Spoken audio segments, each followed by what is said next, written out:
E aí, moçada, princípios de volta às aulas de educação cristã. Antes de começar essa aula, eu queria dizer para você, fique em paz, fica na fé, tudo vai dar certo, estamos voltando já no nome de Jesus, tá bom? A ordem agora é ficar em casa e ficar em paz. Tira um print aqui da tela aqui, ó, nós vamos estar fazendo, preste atenção aí na tela, nós estamos fazendo aí um resumo dos 8 capítulos que nós já trabalhamos, tá bom? Então nós estamos trabalhando, o meu amigo, esse livro aqui do Alain Brizotti, ele vai falar de, olha que coisa bacana, novos tempos e eternas verdades. Então a gente queria começar pensando numa revisão de todos os capítulos que foram ditos e explicados até agora. Eu quero te falar de verdade, cara. Uma das coisas top de estudar aqui no Colégio de Princípios é essa dinâmica de entender que nós temos que ser intelectuais, nós temos que estudar matemática, química, física, como todo mundo estuda.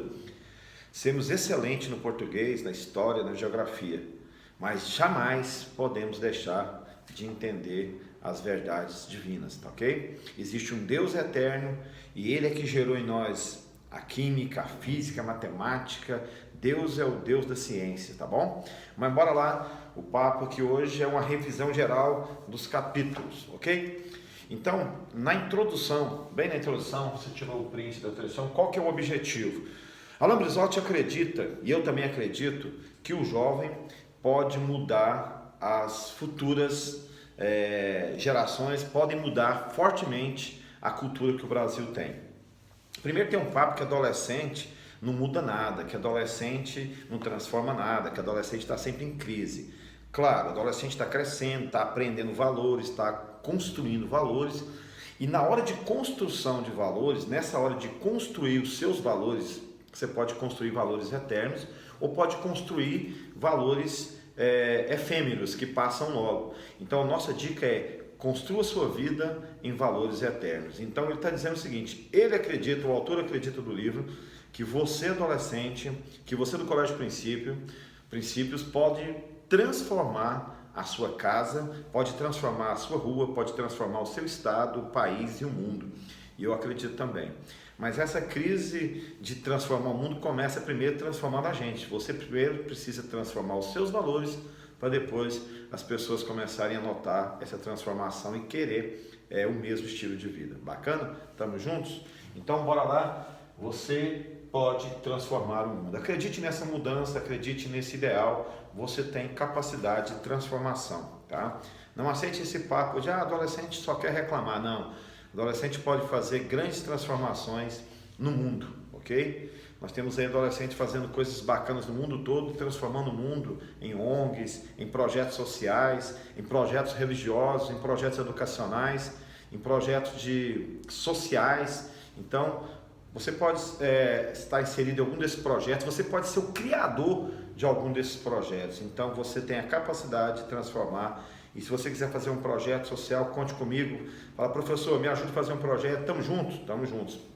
Um dos projetos sociais que eu participei, que eu mais curto e curti muito, é uma adolescente chamada Natália. Ela criou um projeto social, ela estudava no colégio no centro e ela não tinha dinheiro, não tinha salário, não tinha nada. Ela conseguiu alguém para doar uma Kombi e ela pegou essa Kombi então e conseguiu pessoas para doar alimentos e pessoas para fazerem um alimento, e ela então fez várias porções de alimentos, colocou no Marmitex e nós fomos à noite nos lugares mais estranhos de Goiânia distribuir alimentos para as pessoas que não tinham o alimento. E aí ela dava uma palavra de consolo, uma palavra bíblica, e eu fiquei pensando, aquela adolescente estava terminando o ensino médio, não trabalhava, não tinha apoio da família, não tinha apoio de igreja, não tinha apoio do Estado, mas ela conseguiu, via projeto social dela, uma Kombi, conseguiu pessoas para doar alimentos, pessoas para fazerem um alimento, e pessoas para distribuir. Inclusive eu sou um desses que estou sempre distribuindo alimentos junto com eles, e é um projeto super top, e ela tem mudado a vida de muitas pessoas. Então, você não precisa ter grana, você não precisa ter muita coisa, você precisa ter a vontade de transformar o mundo. Bacana? Então vamos lá. O autor então começa, deixa eu mudar de lado aqui, ele começa falando no capítulo 1 de uma revolução virtual que nós vivemos. Ele começa a falar que o nosso mundo é carente. O nosso mundo é carente. Então a revolução que ele fala aqui é a revolução industrial e tecnológica. Essa revolução, ela ampliou os horizontes, o mundo ficou pequeno, você tem acesso ao mundo todo, só que essa revolução tecnológica, o celular, a tecnologia de ponta, né? As grandes invenções tecnológicas, em vez de deixar o homem com relações mais afetivas, ela trouxe para o homem um afastamento, as pessoas ficam mais distantes. Então, é claro, o celular nos aproxima de muitas pessoas, mas também ele nos afasta de muitas pessoas. É natural você ver, pode ser até você mesmo, dentro do seu quarto, tem um adolescente que se fecha o dia todo e fica no mundo virtual e tem poucas relações pessoais, afetivas e tem se distanciado da sua família.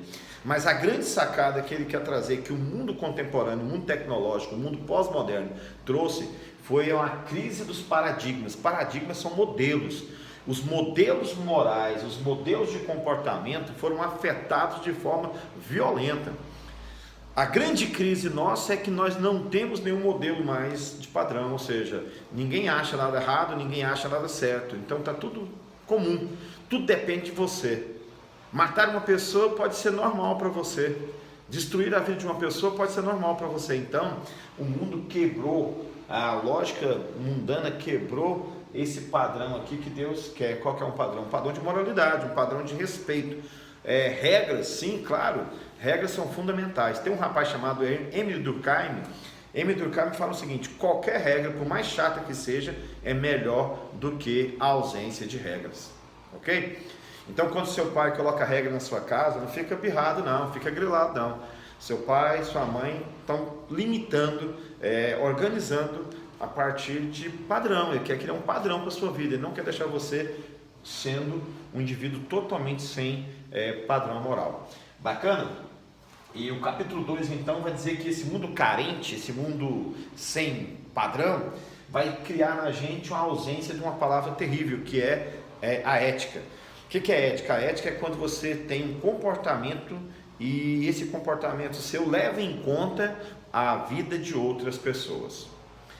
Então a nossa sociedade vai ser extremamente antiética, ou seja, extremamente individualista. Cada um só pensa nos seus valores.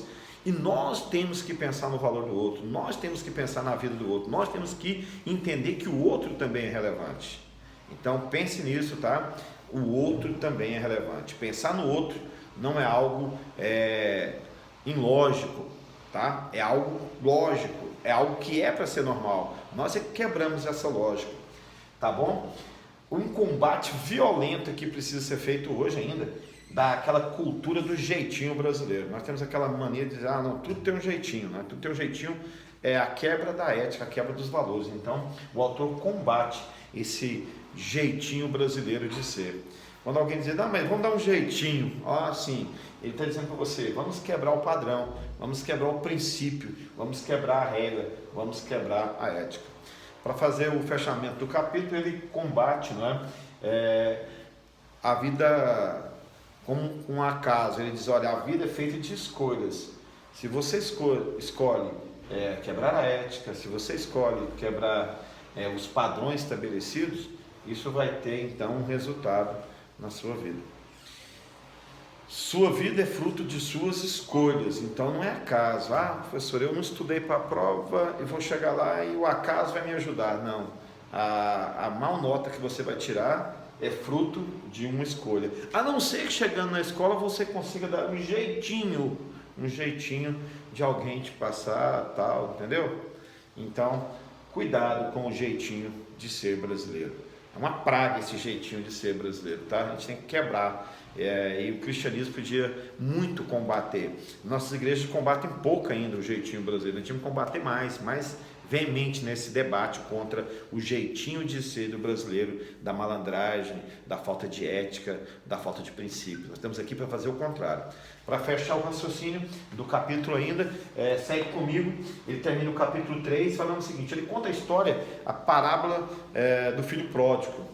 E tem uma frase lá em Lucas, eu coloquei aqui, anota aí, Lucas capítulo 15.